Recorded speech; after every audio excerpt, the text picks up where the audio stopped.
बहुत इखलाक वाले हैं, बड़े अच्छे समझे जाते हैं और नाम भी बड़ा प्यारा है। नाम के आगे पीछे ऐसे वर्ड्स भी लगे हुए हैं कि लोग बड़ी इज्जत देते हैं आपको और लोग कहते हैं कि भाई क्या बात है, क्या इखलाक हैं इनके, क्या चीज़ें हैं।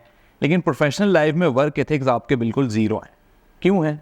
इस वजह से कि आपको मालूम ही नहीं है कि वर्क एथिक्स भी कोई एक स्किल है और इस सॉफ्ट स्किल की इतनी इंपॉर्टेंस है कि आप अपनी ज़िंदगी में कितने अच्छे हो, कितनी अच्छी ड्रेसिंग करते हो, आपका ख़ानदानी ताल्लुक कितना अच्छा हो, आपकी कास्ट कितनी अच्छी हो, कितने बड़े घर में रहते हो, कितनी बड़ी गाड़ी आपके पास मौजूद हो, नौकर चाकर हो, स्टेटस हो, सारी चीज़ें हो, वर्क एथिक्स मौजूद नहीं है, आपकी वैल्यू ज़ीरो है।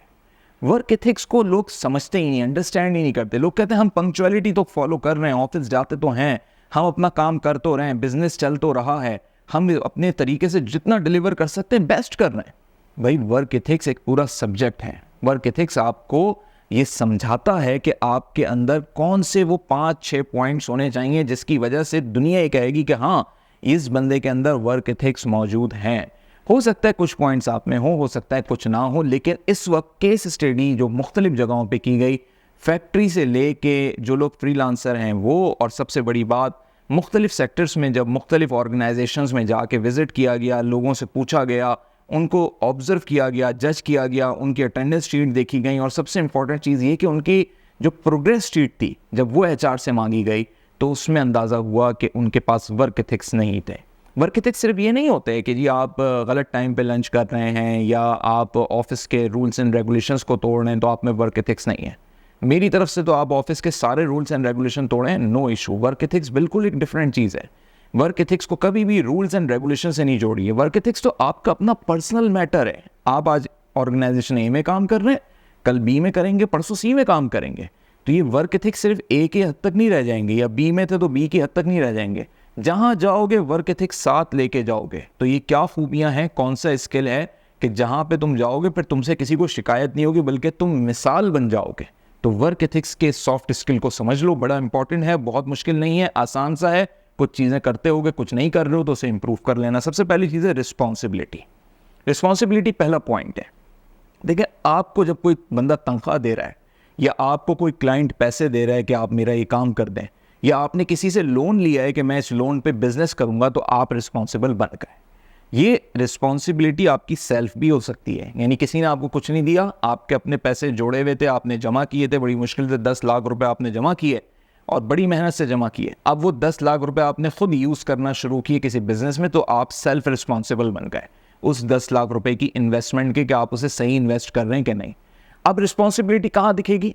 ROI प्लान में, कि रिटर्न ऑफ इन्वेस्टमेंट का अगर प्लान नहीं बनाया, दिमागी और इमेजिनेशन और बस ख्याली बातों में उठा के और लोगों की बातें सुन के, जी ऑनलाइन बिजनेस है, फलाना है, ये काम बहुत अच्छा चल रहा है, सीज़न आ रहा है, रमज़ान आ रहा है तो खजूरों का बिजनेस शुरू कर दो, ये चीज़ें सुन के कर ली बगैर प्लानिंग के, बगैर पेपर वर्किंग के, तो it means you are not responsible. और आपने अपना किया, किसी और का पैसा हो या कुछ भी हो, आपने उसे ज़ाया किया। यानी आप प्लान ही नहीं है कोई, आप बस अल्लाह तवक्कल, और बस आपने बस एक, वो कहते हैं कि ब्लाइंड फायर्स मारना शुरू कर दिया। तो जुआ नहीं खेल रहे आप, आपका अपना पैसा है या किसी की अमानत है, या आप किसी जगह पे रिस्पॉन्सिबल हैं, आप पे रिस्पॉन्सिबिलिटीज़ हैं, तो आपने रिस्पॉन्सिबिलिटी को रिस्पॉन्सिबिलिटी की तरह लेना है, एक जिम्मेदारी की तरह लेना। और इंसान को कुदरत ने, अल्लाह रब्बुल इज़्ज़त ने जिम्मेदार बना के इस दुनिया में भेजा है, जब भी अशरफुल मखलूक़ात का दर्जा है। बाकी आपको किसी भी हैवानात में, चरिंद परिंद में, दीगर मखलूक़ात में रिस्पॉन्सिबिलिटी नहीं दिखेगी, ये मैं आपको सच बता रहा हूँ। लेकिन आपको इंसान में फितरी तौर पे रिस्पॉन्सिबिलिटी दिखेगी। प्रोफेशनली पता नहीं लोगों को क्या हो जाता है कि वो रिस्पॉन्सिबल नहीं रहते। तो रिस्पॉन्सिबिलिटी पहला नुक्ता है। दूसरा नुक्ता है डिसिप्लिन। डिसिप्लिन को लोग समझते हैं मुंह पे उंगली रख के बैठ जाना। भाई क्लासरूम का डिसिप्लिन नहीं है, आपने साइलेंट नहीं बैठना है। डिसिप्लिन का मतलब ये होता है कि आपकी शख्सियत के अंदर जो है एक डिसिप्लिन झलके, कि आपकी हेयर कटिंग कैसी हुई भी है, आपकी ड्रेसिंग कैसे है, आपके शूज़ कैसे हैं, मैचिंग कैसे है, पॉलिश है शूज़ नहीं है, नेल्स कटे हुए नहीं हैं। ये सारी स्कूल लाइफ की चीज़ें थी जो स्कूल में सारी ज़िंदगी टीचर्स कराते गए, पीटी मास्टर देखते गए, सब पेट निकला हुआ है। ये भी मैं कहता हूँ कि डिसिप्लिन की खिलाफ वर्जी है, कि आपका पेट अंदर होना चाहिए, चाहे आप आर्म फोर्सेस में हो, चाहे प्रोफेशनल लाइफ में हो।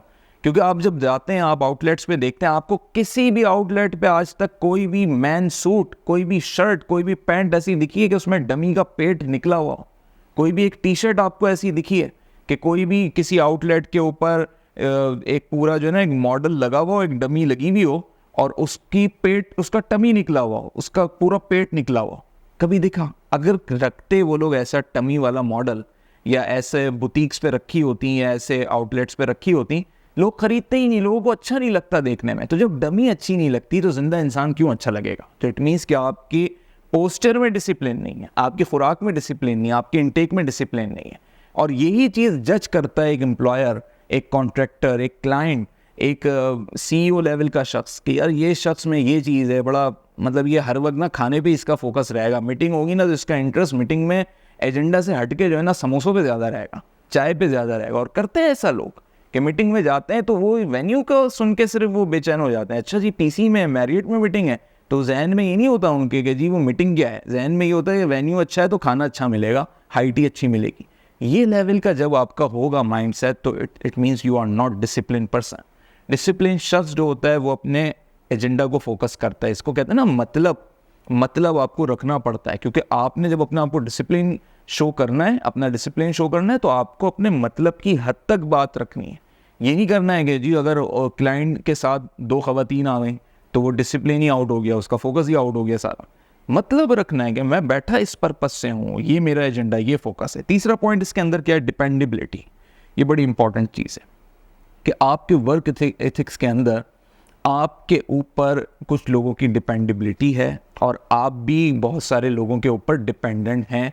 जब ये साइकिल चल रहा है ज़िंदगी का भी, आपकी प्रोफेशनल लाइफ का भी। अगर आप एक मैन्युफैक्चरर हैं तो कहीं से आप रॉ मटेरियल ले रहे हैं, अगर आप एक शॉपकीपर हैं तो कहीं होलसेल से आप मार्केट से सामान ले रहे हैं और फिर आप अपने क्लाइंट को, अपने कस्टमर को बेच रहे हैं। तो ये जो आप B2B काम कर रहे हैं या B2C काम कर रहे हैं, जो भी बिजनेस कर रहे हैं या आप जॉब कर रहे हैं, तो कहीं ना कहीं आप डिपेंडेंट हैं। वो जो डिपेंडेबिलिटी है उसको आपने प्रॉपर निभाना है। फिर चौथी चीज़ है कमिटमेंट। अब कमिटमेंट पे तो मैं आपको क्या बताऊं, ये तो एक बड़ी नॉर्मल सी, कितनी बॉलीवुड मूवीज़ के अंदर, और वो सलमान खान का तो एक डायलॉग ही इतना बड़ा मशहूर हुआ, एक बार मैंने कमिटमेंट कर दी तो फिर मैं अपने आप की नहीं सुनता। यानी इस पूरे डायलॉग को अगर आप सीरियस होकर सिर्फ इसकी डेफिनेशन देखें तो वो ये है कि जब मैं एक दफ़ा कमिटमेंट कर लेता हूँ तो फिर मुझे कोई चीज़ वो काम करने से रोक नहीं सकती, इवन मैं खुद भी नहीं रोक सकता।